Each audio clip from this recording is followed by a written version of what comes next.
What's up YouTube? It's Hunter here from Bovey Barbecue, and today we're going to be doing some beef ribs on the Kankay Amara 3.0 and just doing a couple different sides, maybe even a chimichurri and a sort of like weird sort of salad I would class.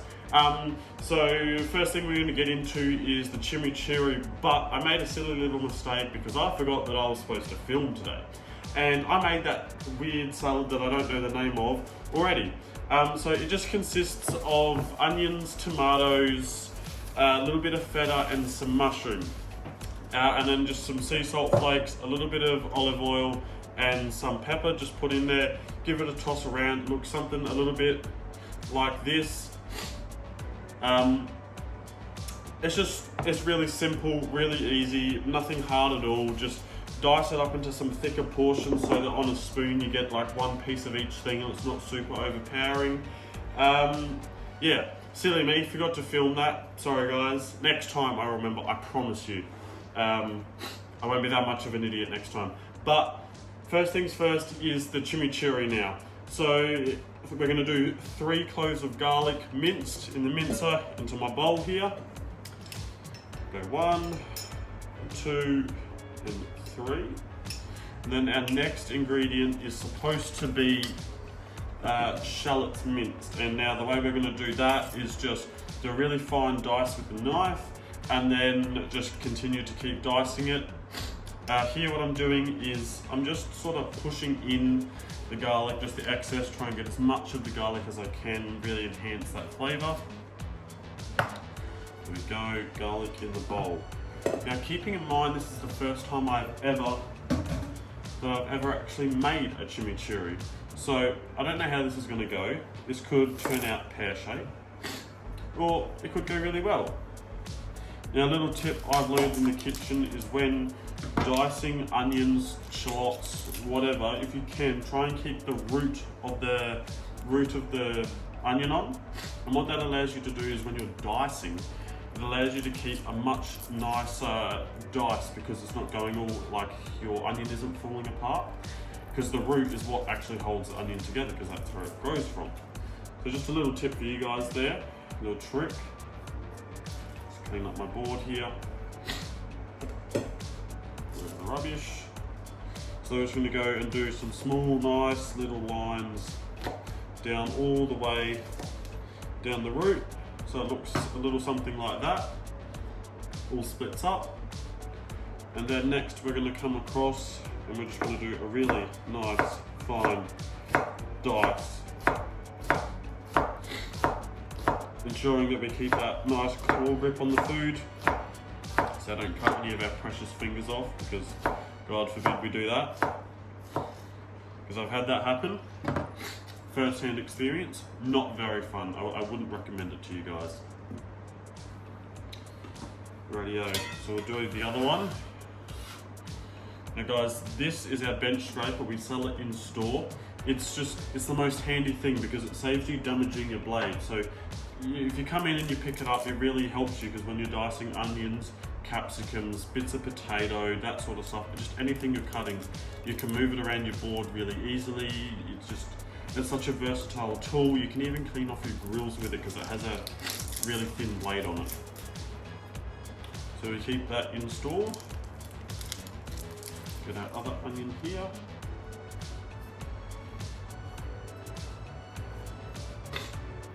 Rightio. Once again, making those nice little cuts down what I'd class as with the grain.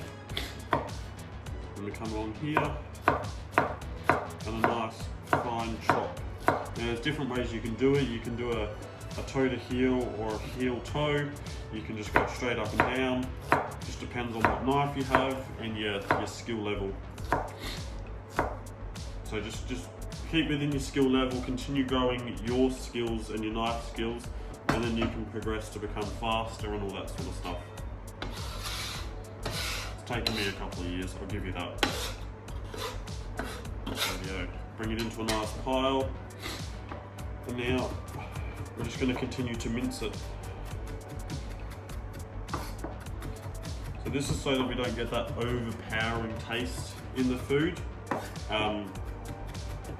yeah, just really allows that we don't get a really overpowering taste. Now the next ingredient is actually a bell pepper. Now it's a capsicum is what we call it. It was supposed to be red, but the shops only had green, and we're supposed to roast it on the fire. So in a little bit you'll see me start up the fire. I'll get going with that, and then I'll roast it for a little bit, and then I'm going to come back outside and cut it up again. So we're nearly here, nearly at the stage.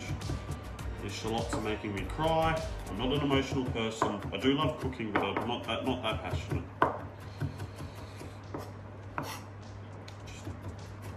Rightio. Now we're at our desired sort of mincing. You can keep going if you want. You can spend like 5 minutes doing it, but really it's not that worth it. You get it nice and small, and with your other ingredients, you won't really taste it that much. I'm gonna wash my hands and I'll be back. Hey guys, also just had to wipe away my tears because so emotional cutting that onion, hey? Try not to make too many cringy jokes, I promise. Now it also wants a couple of red chilies. I think it says minced.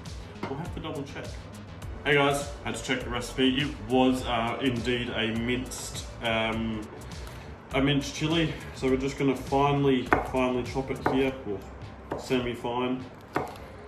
And then we're gonna go and start mincing it exactly like what we did with the onions. So I asked for 1 to 2, so these are pretty large ones, so I'll probably just do, I think I'll do 2. There's some large ones here, so it's okay. Now, as always with chilies, if you don't like spice, you can remove those seeds, you can de-seed them, because that's where all of the heat is. Me personally, I'm a bit of a spice fanatic, so I'm going to leave the chilies, the seeds in there. Yeah, you can just remove it. You just take your knife down the middle of it, and then if you get a little spoon, you can just scoop out all of the seeds, and that just basically removes most of the heat. There'll still be a little bit there, but your flavour will be closer to a capsicum sort of flavour when you take the seeds out. So here we are, just mincing it, pulling it back into a nice little pile after every pass. That way we're just getting that even mincing.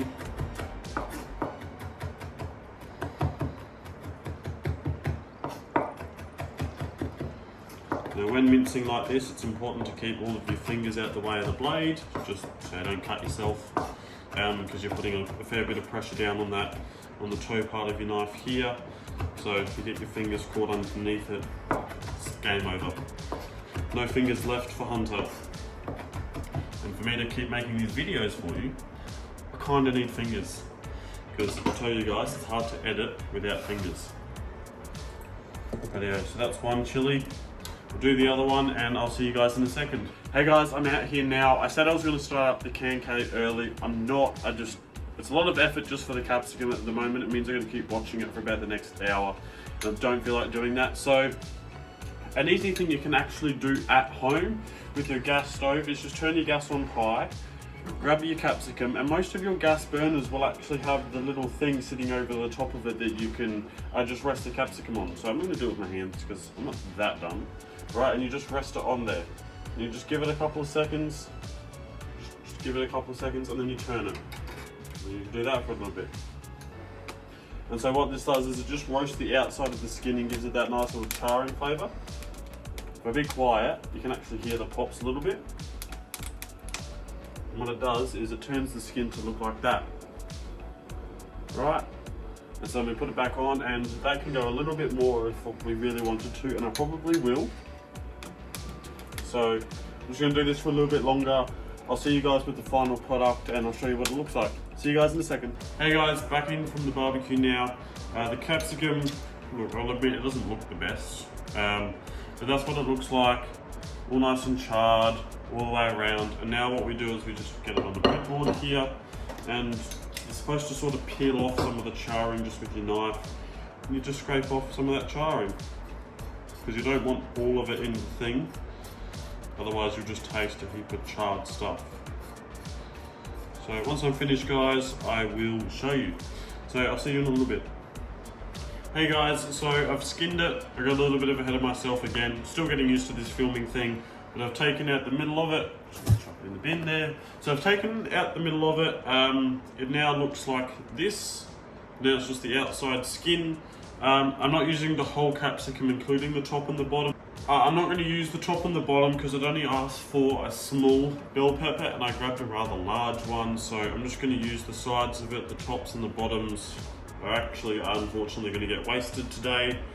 But the main reason why we tried it is also to get it nice and soft for the chimichurri.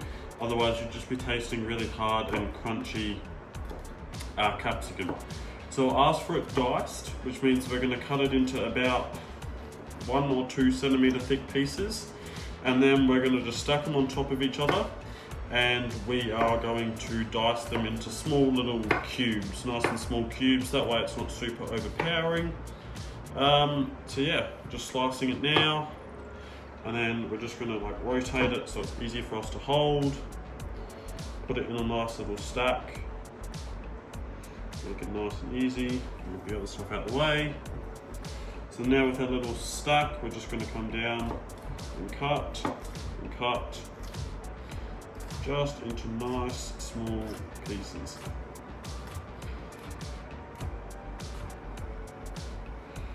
There we go, and that's part of our diced capsicum. Chucked in the thing with the bench scraper, of course. Honestly, it's a life changer, guys. Like, as I said, I do really recommend getting it. It makes working in the kitchen so much easier. Just you can move everything around on the board. You don't damage your knife, which is the main thing, especially for the guys out there like me that have some pretty decent quality knives. Like they're not cheap, they're like $200-300 knives. Having that good quality bench scraper so you're not damaging your blade is really important. So now the recipe just asks for us to add some red wine vinegar. Now this isn't overly expensive stuff, you can get better quality, but for today I'm just keeping it relatively cheap and on the budget-ish side, but it'll still give us the flavour that we want. Now it asks for 3 tablespoons, and what it wants us to do is to just put it in there, so just 3 tablespoons inside my bowl, and let it sit for, they ask for about 10 minutes. Now what this is going to do is just allow for it to sort of break, because it's vinegar, it's sort of going to break down some of that other foods in there, and just give it that nice little flavour. So we're going to go 1, 2. Now you have to remember when adding vinegar, right, that the reason why the onions are in there is because it's a bit sweet, and then you've got the garlic for just general heartburn, vinegar, which is vinegary of course, and the chili to give it a bit of spice. I'm just going to add a little pinch of salt, and yeah, as I said, there's 3 different layers of flavour in here, so we should always be trying to keep that nice flavour profile about. So just keep that in mind when you're cooking. We're going to give it a stir around, and just let it absorb, and then I will see you guys in a couple of minutes when I go to start up the Amara 3.0. Hey guys, I said the next time you're going to see me was actually firing up the Kankay Amara. I lied. I'm very sorry about that. I did lie. I forgot about the potatoes, so what we're going to do today is just some small standard roast potatoes. Nothing fancy. There's no need to get really fancy with potatoes, especially if you're just going to be roasting them. Just got some butter here, just a small stick, and we're just going to cut the potatoes in half like that, so you've got 2 halves, and then we're just going to, as always, anything wrapped up from the shops is adult proof as well. We're just going to cut off a small sliver, just a nice and thin one, and we're just going to chuck that inside our potato. So grab the 2 bits of the potato, get your butter, lay it on one side, and then put the other potato meat up, get a bit of cracked pepper. So I prefer nice large chunks. And Nice large chunks of cracked pepper. I don't know, it just gives you a nicer flavour. Bit of salt in there as well. And then we just sandwich that together. Make a nice little sandwich. And just for good luck, just going to add some pepper to the bottom and a bit of salt to the bottom. You know, just for good luck, just for good measure, so that we know we're getting all the flavour, right? And then we're going to wrap it up like a little Christmas present. Very tasty Christmas present, might I add. And I wrap them up nice and tight. And there we go. Just like that, we've turned a plain old starchy potato into a wonderful roast potato that's going to be nice and buttery and smooth and velvety with lots of flavour. I'm telling you guys, that's all you need with your potatoes. Just a bit of salt, pepper and butter. It is literally the easiest thing to do, and you just chuck them straight in the coals, right next to the fire. In about an hour to 2 hours. So if you're cooking like a roast chicken, and you're going to do that, put your potatoes and chicken on at the same time, and when you pull that wonderful juicy chicken out like you saw last week, you'll have wonderful velvety potatoes to go along with. Yeah, repeat the process, cut the potato in half, sandwich the butter in between, make sure they align like a puzzle, bit of cracked pepper in there.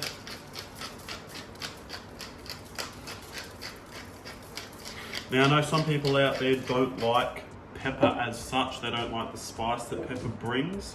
So there is different types of pepper you can get. So if you start at black pepper, it's going to be a bit more of the spice and the pepper, a bit more kick. But if you go into mixed peppercorns, again that's a little bit less. And then if you go down to ground white pepper, that actually has the least amount of spice and it's just a nice bit of flavour. So if you're one of those people that doesn't really like a lot of pepper, just double check what pepper you're buying from the shops and just do a little bit of research. As I said, if you're not a fan of spice, white pepper is definitely the way to go. Radio. Just 2 more times to do this, and then I promise you, I'm telling you the truth this time, the next time you see me, I will be outside, I promise you. I'm sorry for lying, I won't do it again. My mistake. See you guys. Hey guys, as I promised, I didn't lie to you this time. I'm now outside with the Kankay Amara. We're going to light it up. I'll get my cameraman to just come in here. As you can see, I've just built up sort of a nice large wall of fire. It's pretty large, but this is also because we're doing the beef ribs. Fire lighters are in there, so my new little toy I actually bought a couple of weekends ago. It's a nice little flamethrower sort of thing. 1, 2. The other one going, and 1 more down there. It's really nice because the light stuff, really easy.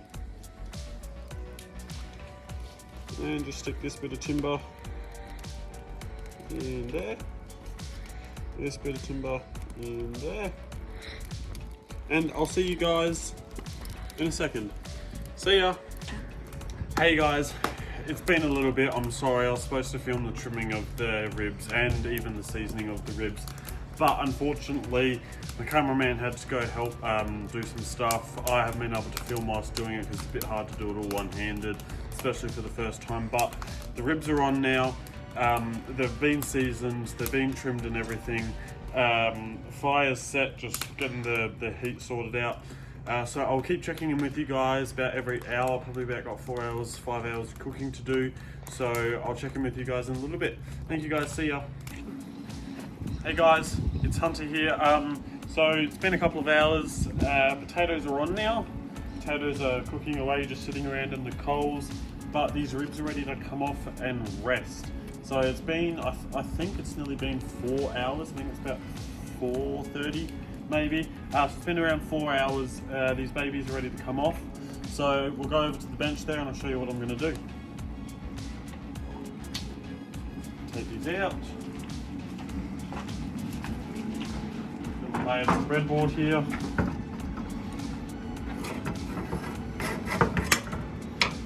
One,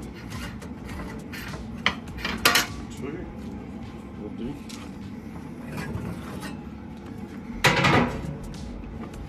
Yeah, let me grab my tongs so that I don't burn my hands.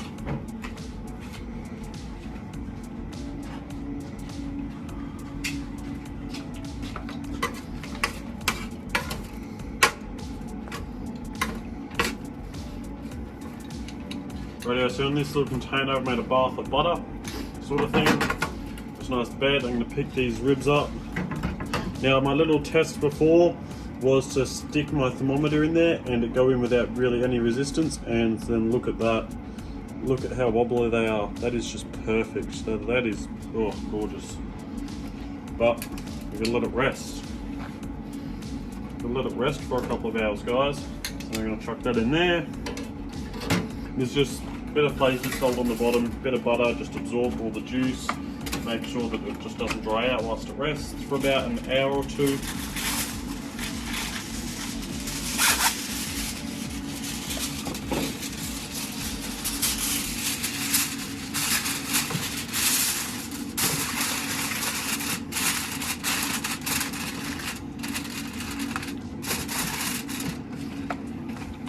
Roll on over.